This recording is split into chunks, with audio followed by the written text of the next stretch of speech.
Hello, I'm Luca De Giglio, and this is the Web3 in Travel podcast, where you can learn about crypto, blockchain, and how the new internet will change travel.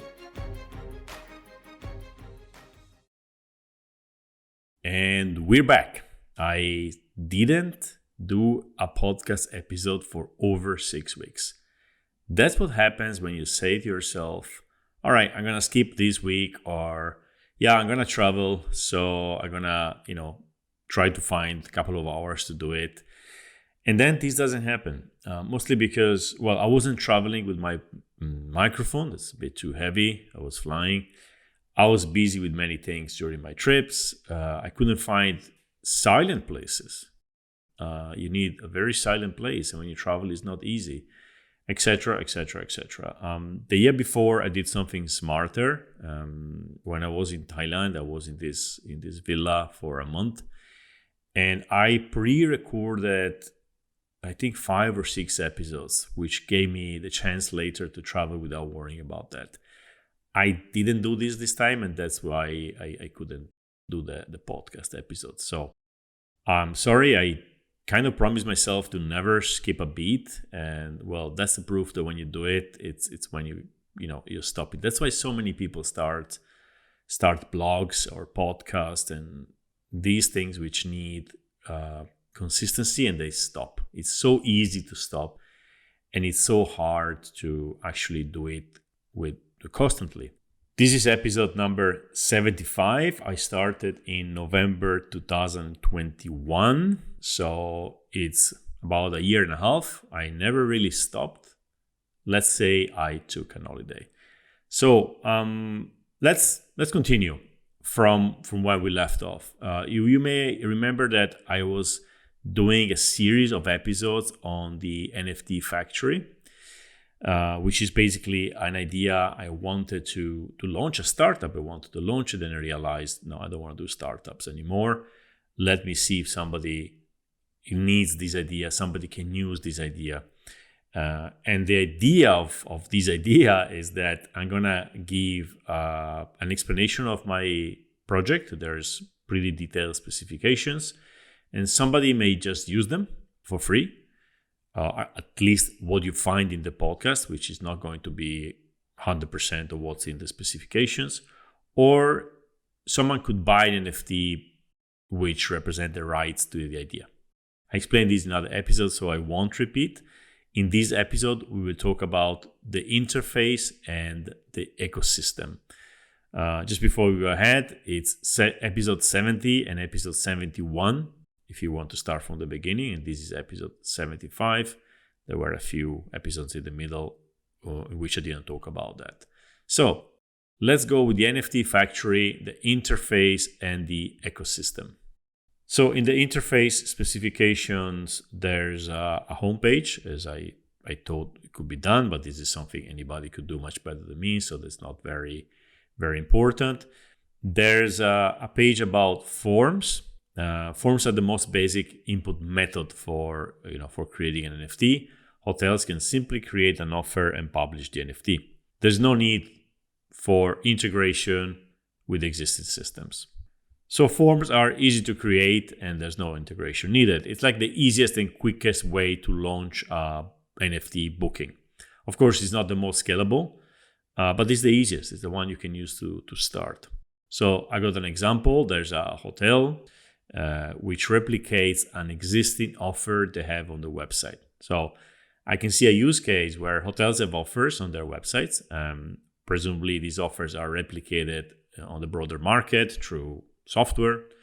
And why don't we have the same offer, exactly the same offer as an NFT? And they will instruct somebody in the back office to get this offer, fill in a form, and create an NFT. And the forms, as I envision them, will be flexible enough to kind of represent any offer you already have in your hotel, right? For instance, if an offer is valid between October and March, you would be able to insert these dates, and after these dates, the offer is not valid, and so on. So again, this will be like the first way the easiest way to create an NFT. And that's how hotels will maybe test the system. The next section is called validation on hotel websites.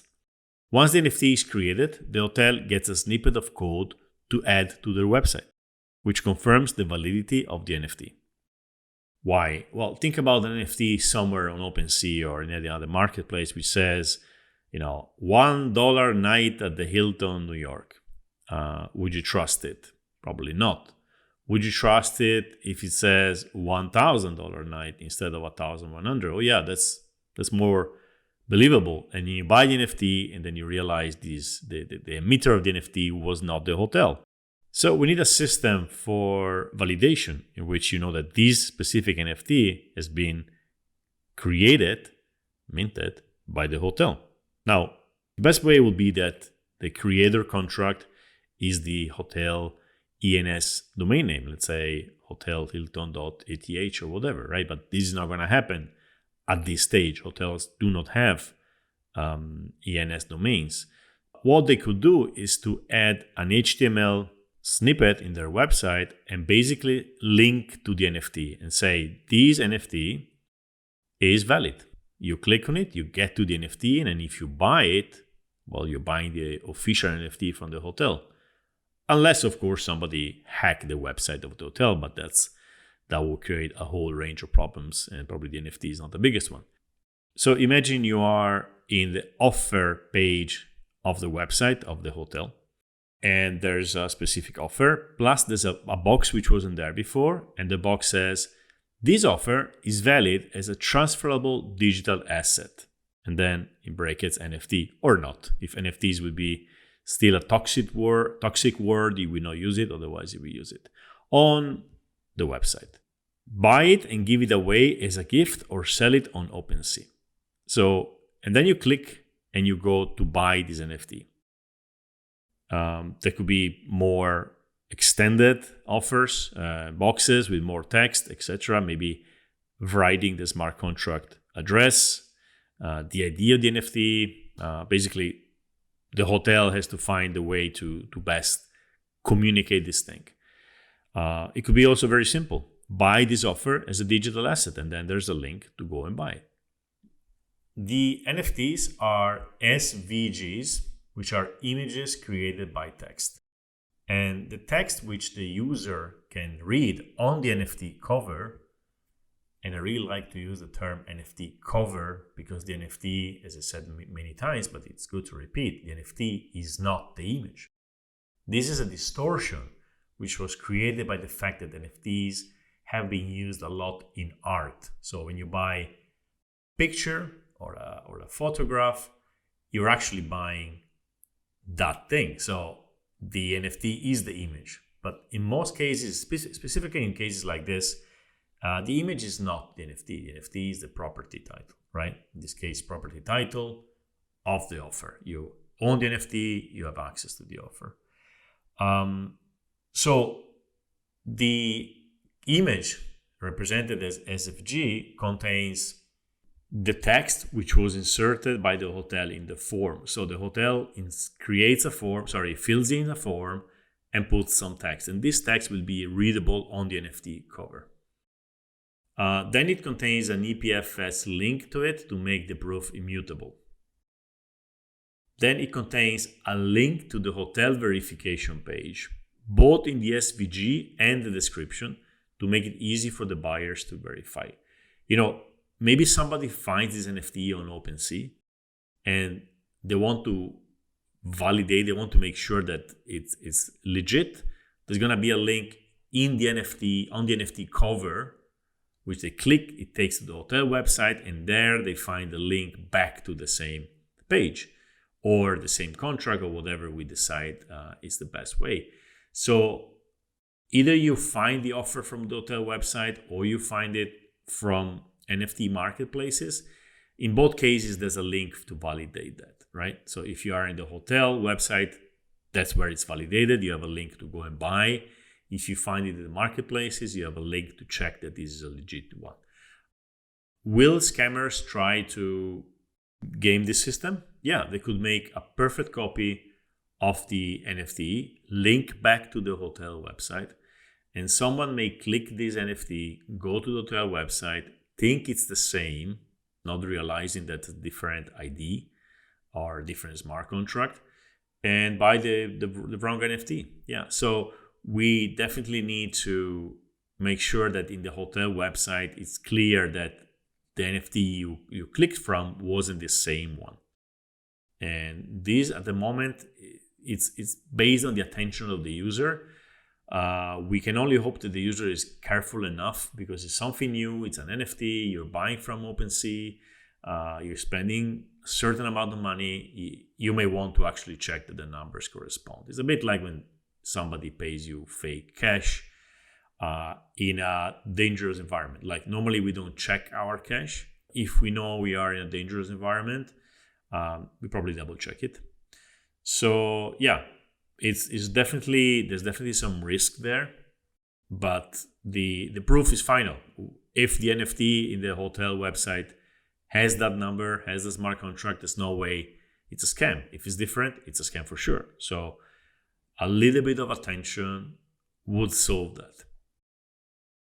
Then there will be, on the NFT, there will also be a link to the website of the startup, which has all the NFTs which were created, and it's a double check. So it links to a page, like a specific page for this NFT, saying, yes, this NFT corresponds, etc., etc. So that's what I could figure out so far in terms of security. It is pretty secure if people pay attention. If people don't pay attention, if people don't pay attention, nothing is safe online, right?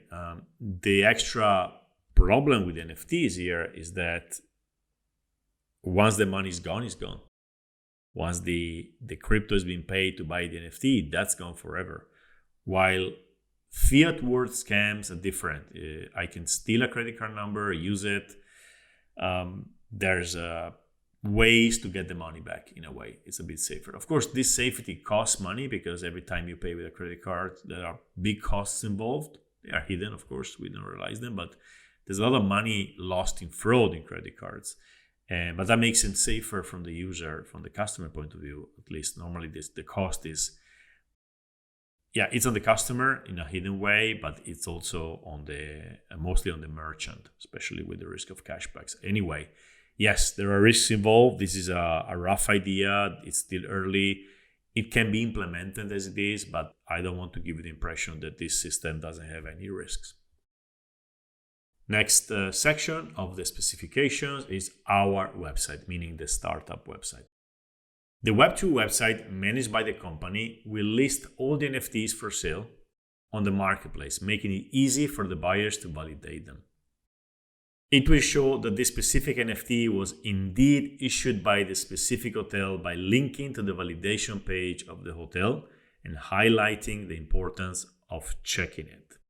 That's what I was saying at the end of the previous section. Okay, let's go to a completely new section, which is called the ecosystem. The NFT factory is a completely open and permissionless protocol, which may become the basis for a wider ecosystem of connecting protocols, apps, and services such as payments, treasury, DeFi protocols, dedicated marketplaces, and so on. DeFi protocols, for instance, take the money of the sale and do something with it in DeFi. You could stake it to earn some yield, some interest. You could swap it for other stablecoins and a lot of other things. I mean, go back to the DeFi episodes I had to understand that once you have sold the NFT and you get some ETH or USDC, USDT, or whatever, you can do many things with it. So there's a drawing, which is a bit hard for me to explain, but basically you have a base of hospitality providers. They are using the web. On the web, there's blockchains. On the blockchains, there's the NFT factory protocol. And on top of the protocol, there's the NFT factory services. So marketplaces, exchanges, fiat on-ramps or off-ramps, meaning you can exchange your crypto for fiat or vice versa. Payments, custodial services, NFT forms, PMSs, DeFi, etc. Okay, I think we're done. There's a few paragraphs and sections which I'm not reading, just to keep a little bit out of the podcast. So to give some advantage to anyone who wants to buy this NFT. There's some sections which I wrote, but they age very quickly. So I would add to the offer in case you buy the NFT that I'm going to rewrite them and update them. Things change very quickly in this space. So I don't want to sell you something which in 6 months is old. I will update it once you buy it. So that's kind of part of my advisory if you want. But yeah, if you buy this NFT, I'm going to sit down and spend some time to update the parts which are old, and there are some will be old, and also we'll add new parts.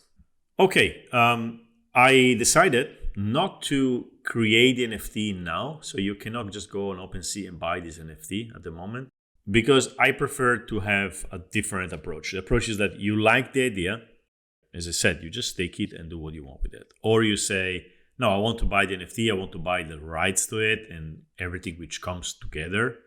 And let me remind you what, you officially acquired the idea from me. I will sign a document which gives you full ownership of the idea, which also means, by the way, that I will not replicate it. So it's basically a non-competing agreement. You can still listen to the podcast and develop it. I won't bother you, but I or others can say where you got it from. So that will be, if you decide not to reward me for this work, well, again, no problem. Actually, I'd be happy if you implement this, but people will know that that's my idea at the beginning, or some people will know it. And I have proof that I had this idea at this time, unless you had it before, of course. Then you get the written specifications, which I partially read in the podcast, and I will be your advisor for a certain time at certain conditions in exchange for some equity or tokens. That's why I don't want to do the NFT now. I want to be contacted. I want to discuss the details, and then I will do the NFT as a kind of a contract, plus the official contract, which probably will need anyway, because NFTs are still not the only contracts valid in the world, and they probably won't be for a long time or ever. So yeah, this completes our journey into this idea. I hope in some way I was able to do something useful with it. As I was probably saying at the beginning, I can't remember now, I had so many ideas in the years, and I didn't realize many of them because I didn't have time or the capabilities. And it's a pity because somebody could have done something with them. So let's see. Maybe Web3 allows us a new way to share these things and a new way to monetize ideas. So if you want to discuss, I'm on Twitter, now called X, at Tripluca, TRIPLUCA, or you can find me on LinkedIn or other places. And we can discuss this thing, and then maybe emit this NFT, and you can start your startup with that. As I was saying, that could be also interesting as something which investors can point to their potential Web3 startups, maybe people pivoting, or in general, these in-depth analysis of a possible business case, I'm pretty sure it can be useful anyway, even if you don't go on to realize it. So yeah, that ends it. I hope it was good. Okay, before we close, some news and some thoughts. One news is always plural, so it's one news, I suppose, is that I will be speaking at the HAMA Prague, HAMA Prague. It's the Hospitality as Asset Manager Association of Europe, and it's only open to professionals in the hospitality sector. And the reason I'm going to be speaking there is because of this podcast. This podcast, for me, has been mostly a way to, of course, share what I've learned.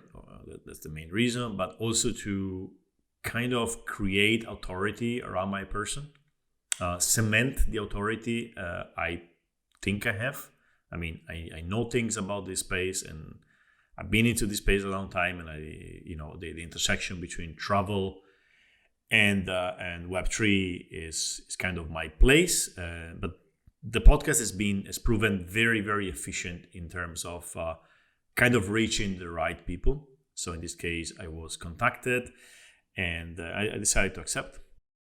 Some of you may know that Prague is where I launched my Airbnb before Airbnb in 2001. So I'm always happy to go back there. I basically live there. Maybe I'm going to meet the owners I met in the railway station in 2001, and I worked with them 10 years before Airbnb came. But certainly I'm going to meet some hospitality professionals and exchange ideas with them. So that's one thing. If you're around Prague and you have access to this and you want to, meet me, I'm going to be there. So it's hama-europe.org, and this happens on the 21st and 22nd of September. Now I would like to talk a little bit about the market conditions. Crypto, maybe at the beginning of a bull run. Bull runs never start with a bang. They start after an accumulation phase in which prices do not change too much. They go, they stay for a long time around a certain price. I remember ETH before the last bull run was forever at around $400, and before was forever around $200, and it went up to reach over 4,000. Now it's in this range of about 2,000. And that's crypto for you. Even in a bear market, everybody thinks crypto is dead. It's at the bottom. It's a few times over the last accumulation phase. And in the accumulation phase is like 5 times over the previous accumulation phase. So now, what does it mean we are in the bull market? Buy everything you can and get rich in a year or two? No, this won't happen, unfortunately, because the beginning of bull markets are not only up. They go up and then they crash.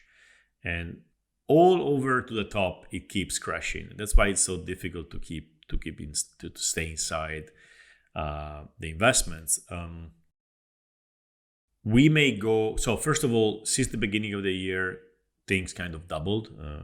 Bitcoin doubled, Ethereum doubled. So we probably lost, if you didn't buy anything when it was at the bottom, something very hard to do, you probably lost that chance. Now, is it going up? It's been going up for a while. Now it's stuck there, and then it will probably crash again. Probably, I don't know. But we may be in a bull market in that sense. It's going to grow a little bit, crash, then grow a lot, stop, crash, in a very confusing manner. Now, these are discussions about markets. It's not my core knowledge, but what does it mean for Web3 in travel? Well, it means that at a certain point, if you are the person in your organization who believes in this and who had to kind of shut up for the last year or so because everything crashed and crypto was dead, you may want to get ready for when people are going to come back to you, knock on your door and say, about crypto, didn't die, eh? What's up with that? And you go back to being the genius instead of the idiot. We've been idiots for a couple of years, I would say. Now we're going to be geniuses again. And so you may want to get ready. I don't know how you should get ready, depending on what you want to do. Getting ready is getting ready for somebody to come and knock on your door. And somebody knocking on your door at a higher and higher and higher level until the CEO comes and said, we got to do something with crypto. Absolutely, this is the future. It's probably when you know you should sell all your crypto, by the way. But you have to get ready. It may be not too far. We probably have a recession coming. Maybe this year, maybe beginning of next year. But start working on this now. This is the worst moment to forget about crypto. This is the best moment to remember about crypto, because What you have learned in the past cycle, a lot of it won't be useful anymore. There are new things which you have to learn, and you learn them now. As I said many times, you don't have time to learn during the bull markets. So let's say that ZK rollups or ZK EVMs become actually a thing, as they look like they are. Have you already opened a wallet? Have you already interacted with ZK Sync or ZK Stark or anything like that? No, do it now. You have time. It's quiet. Gas fees are cheap. Learn now. So this is the moment in which you go back and kind of do a new deep dive as if it was 10 years ago. Nobody's paying attention. Only developers are developing. Everybody else is on AI or now superconductors or whatever. That's the time in which you invest your time in learning technologies which will be very useful in the next bull run. Again, you see, I'm not saying to buy anything. I'm saying learn. That's the real wealth in this space. And the things you can learn now are going to be very, very valuable. So don't miss this opportunity. This is the moment. One thing, so often people ask me, okay, what can I do in crypto? And it's always really hard. What are you going to do? Buy a Bitcoin or do ordinals? So hard, right? Are you going to speculate? One thing I tell people is go to Rabbit Hole GG and do the quests, right? Every day there's a quest. It costs almost nothing. You get also refunded in gas often.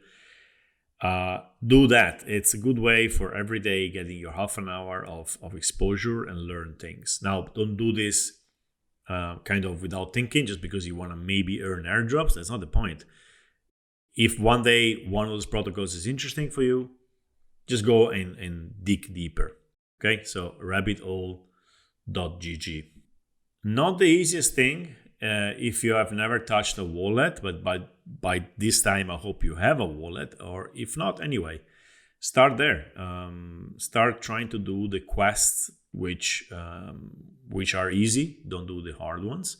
But Rabbit Hole helps you get in the rhythm, getting this thing done every day. Okay, you don't have to do all of them. Make sure you do at least one a day. Okay, thank you for listening. It's good to be back.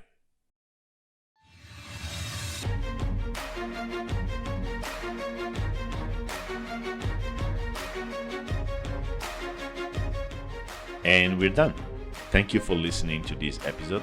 For more insights, follow me on Twitter at Tripluca, TRIPLUCA.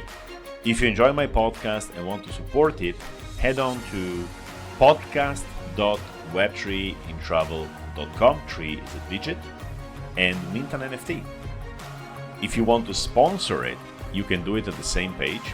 I will mention you in the podcast, and your name will appear on all donation NFTs for a while. Thank you, and ciao.